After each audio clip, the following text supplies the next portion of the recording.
योगी और मोदी में वो कौन साजिश करता है जिसने पीपा पुलों को बंद कराया आवागमन के लिए? आप सब लोग भली भांति जानते हैं, वो चाहे संगम नोज हो, चाहे झूसी हो, चाहे वो पीपा पुल हो, तीन बड़ी घटनाएं घटी कि यहाँ पर बहुत बड़ी संख्या में भीड़ आने वाली है। तो क्या कारण है कि वीआईपी पास जारी किए गए? योगी सरकार ये साजिश रची गई है, ये लाशों को छिपाने का षड्यंत्र है। पल पल की खबर दे रहे थे कि 1,92,00,000 लोगों ने स्नान कर दिया और आपको लाश नहीं गिनती कर पाए। धीरेन्द्र अपने पूरे कुंभ में सहित जाए, कुंभ में डुबकी लगाए और सदा के लिए मोक्ष प्राप्त कर ले परिवार सहित। आप सब लोग भली भांति जानते हैं, वो चाहे संगम नोज हो, चाहे झूसी हो, चाहे वो पीपा पुल हो, तीन बड़ी घटनाएं घटी और वहां पर 50,000 सुरक्षा कर्मी, 10,000 सफाई कर्मी और 25 सीसीटीवी कैमरों पर नजर नहीं आया। सरकार को पता नहीं लगा कि तीन जगह घटनाएं घटी है। उसके लिए एसआईटी का गठन किया जा चुका है, उसके लिए न्यायिक जांच बिठाई गई है। लेकिन मैं ये कहना चाहता हूं कि योगी आदित्यनाथ ने कहा कि साजिश है, और मैं बताता हूं असली साजिश क्या है। जो एसआईटी के जांच करने वाले लोग हैं, जो न्यायिक आयोग में शामिल जज के साथ सहयोगी हैं, उनको मैं बताना चाहता हूं कि साजिश का कारण क्या क्या है। नंबर एक, वहां पर योजनाकारों ने यह पाया कि 2019 के जो 22 पीपा पुल थे वह 2025 में आने वाली संभावित संख्या को लेकर नाकाफी है, इसलिए पीपा पुलों की संख्या बढ़ाई गई 32। और दूसरी बात कि 27 तारीख को जब यह तय था कि सबसे बड़ी संख्या में लोग स्नान करने आएंगे, तो पहली बड़ी साजिश की गई कि पीपा पुलों को 27 जनवरी को बंद कर दिया गया आवागमन के लिए। तो वो कुंभ में वह कौन साजिश करता अधिकारी और डबल इंजन की सरकार में योगी और मोदी में वो कौन साजिश करता है जिसने पीपा पुलों को बंद कराया आवागमन के लिए? साजिश करता वो कौन थे? उनके खिलाफ कार्रवाई होनी चाहिए। कार्रवाई क्या होनी चाहिए? उन पर हत्या का, भगदड़ मचाने का, सरकारी का मतलब साजिश रचने का तमाम मामले दर्ज होने चाहिए। दूसरी बड़ी साजिश, जब यह मालूम है कि यहाँ पर बहुत बड़ी संख्या में भीड़ आने वाली है, तो क्या कारण है कि वीआईपी पास जारी किए गए? यह दूसरी बड़ी महत्वपूर्ण साजिश है। ये क्या कारण है कि यह साजिश का हिस्सा है? और इसीलिए मैं तीसरी बात यह कहना चाहता हूं, क्या कारण है कि झूसी में भगदड़ मची, पीपा पुल में भी घटना घटी और मात्र संगम नोज के अलावा बाकी चीजों को नहीं दिखाया गया है? चौथी बड़ी साजिश, लाशों की संख्या कम दिखाने के लिए सबसे बड़ा सबूत है कि पश्चिम बंगाल में 2 लोगों के शव भेजे गए और कोई पोस्टमार्टम नहीं किया गया था। इसलिए यह ज्यादा अंदेशा बनता है कि जहां 2000 से ज्यादा लोगों की गुमशुदगी की शिकायत हो और वहां पर 2 लोगों को बिना पोस्टमार्टम के इसलिए भेजा गया हो ताकि लाशों की संख्या कम दिखाई गई हो। योगी सरकार ये साजिश रची गई है, ये लाशों को छिपाने का षड्यंत्र है। और बड़ी साजिश कि आपके 50,000 सुरक्षा कर्मियों को मालूम नहीं हुआ कि पीपा पुल में यह घटना घटी है। आपके 50,000 सुरक्षा कर्मियों को यह जानकारी नहीं हुई कि झूसी में भगदड़ में लोग मारे गए। मेरा पड़ोसी है अखिलेश शर्मा, मैंने फोन किया क्योंकि वो कुंभ गए थे, मेरे को चिंता हो गई। वो बोले कि रावत साहब मेरे साथ में मैं जहाँ था वहाँ 6 लोगों की जान चली गई।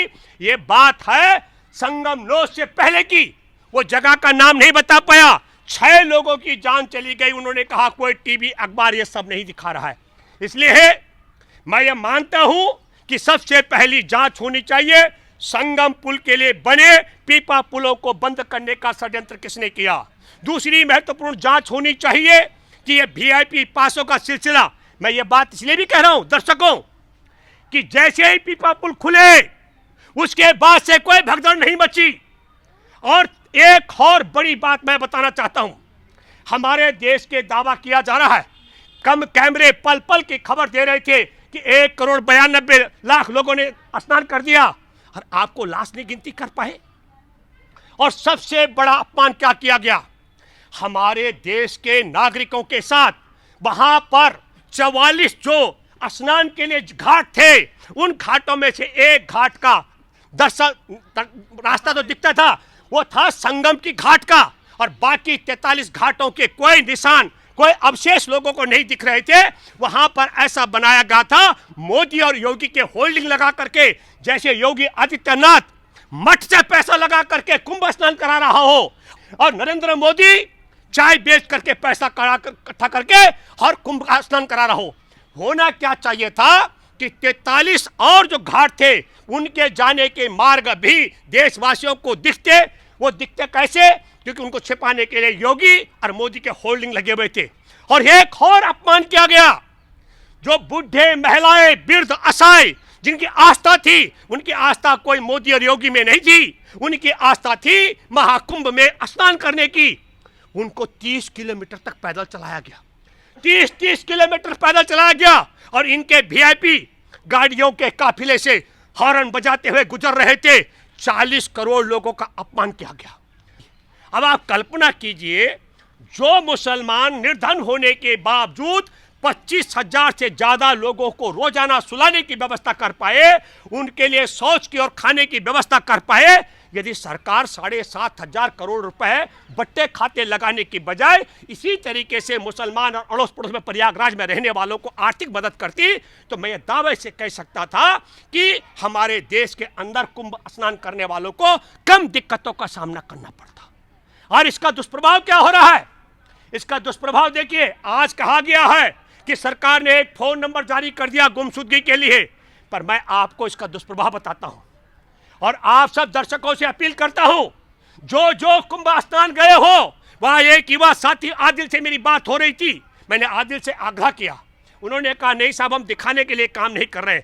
मैंने कहा आदिल, मैं अपील करता हूं इस प्रयागराज में उन तमाम मुसलमान युवा युवतियों को, महिला और बुजुर्गों को, यदि किसी भले इंसान ने आपको फोन नंबर दिए हो तो वो फोन नंबर मेरे साथ शेयर करें, ताकि मैं बता सकूं कि गंगा जमनी तहजीब का जो ज्वलंत उदाहरण, जो साक्षात दर्शन हमारे कुंभ स्नान करने वालों ने किए, उसका नुकसान क्या हो रहा है।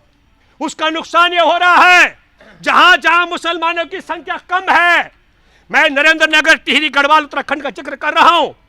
एक परिवार में, सुनो, एक परिवार में, वो मुस्लिम परिवार में कुछ मुसलमान आके नवाजादा करते हैं, और वहां जाकर के आरएसएस बीजेपी के गुंडे धमका रहे, आप नवाजादा नहीं कर सकते। क्यों? आरएसएस बीजेपी की वो नफरत पर पानी फेर दिया। प्रयागराज के मुसलमानों ने मस्जिदों में, अपने घरों में फुला, जो वहां पर श्रद्धालुओं को जगह दी रहने की, खाने की, सोने की और शौच की, उसका नुकसान हो रहा है। मैं देख रहा था देहरादून में, आज हमारे दोस्त हैं प्रोफेसर, उन्होंने मुझे भेजा, एक देहरादून में मुसलमानों की दुकान और उनके घर खाली कराने का षड्यंत्र किया जा रहा है। ये नफरती चिंटू इसलिए कर रहे हैं। इसलिए मैं अपील करना चाहता हूं आपके माध्यम से, मैं अपील करना चाहता हूं, जो कुंभ स्नान के लिए गए और जिन्होंने मुसलमानों की इस मदद को देखा है और इस मदद का लाभ उठाया है, उन सबों से मैं अपील करता हूं, उठ खड़े हो जाओ और देश और दुनिया तक संदेश पहुंचाओ कि ये नफरती चिंटुओं के खिलाफ एकजुट है भारत। किसी भी कीमत पर आप हिंदू मुसलमान करेंगे, हम इससे नफरत करते हैं।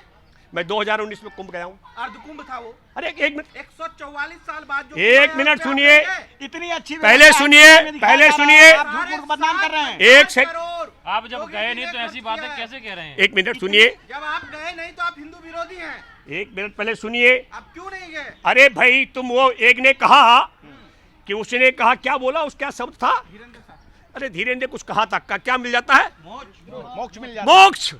एक है वो आजकल नया देखिए, व्यापारियों ने बड़ा समझदारी कर दी। पहले व्यापारी बाबा किसी और को बनाते थे, वो व्यापारी परिवार में जन्मा, उसने कहा पैसा हमारा और बाबा तुम्हारा नहीं चलेगा। तो व्यापारियों ने धीरेन्द्र के पीछे पैसा लगा दिया और उसने कहा मोक्ष मिल जाता है। तो मैं तो आपके माध्यम से एक अपील करता हूं कि धीरेन्द्र अपने पूरे कुंभ में सहित जाए, कुंभ में डुबकी लगाए और सदा के लिए मोक्ष प्राप्त कर ले परिवार सहित। मैं ये अपील करता हूं। हम क्यों धक्का देंगे? अरे हम क्या धक्का देंगे? सुनो, हम सुनिए, हम वो षड्यंत्रकारी नहीं है जिन्होंने पीपे के पुल बंद करवा करके, और मैं एक और साजिश बताता हूं, एक अधिकारी ने भगदड़ मचने से पहले ऐलान कर दिया था भगदड़ मचेगी। अधिकारी को पता है भगदड़ मचेगी, फिर भगदड़ होती है। पिपा पुल बंद कर दिए गए लोगों को मरवाने के लिए। इन पूरे षड्यंत्रों को आपको समझना पड़ेगा। रावत जी, इसलिए सवाल है 2014 के बाद कोई अच्छा काम हुआ है कि नहीं आपके हिसाब से? कौन सा अच्छा काम? कोई कुछ भी नहीं हुआ। एक मिनट आप मुझे बताओ। हाँ, आप कुंभ नहाने अच्छा काम 2014 के बाद अच्छा काम ये हुआ कि हमारे देश में पुलवामा में जवानों की हत्या कराई गई। अच्छा काम यह हुआ कि गलवान घाटी के अंदर घुस करके चीनी सैनिकों ने भारतीय सैनिकों को पीट पीट कर हत्या कर दी और हमारे देश का प्रधानमंत्री बोला न कोई घुसाया न घुसाया, न हमारी सीमा पर किसी का कब्जा है। हमारे देश में अच्छा काम यह हुआ कि देश के लिए गोल्ड मेडल लाने वाली पहलवान बेटियों का यौन शोषण करने वाला बिरजाभूषण शरण सिंह छुट्टा सांड की तरह घूम रहा है।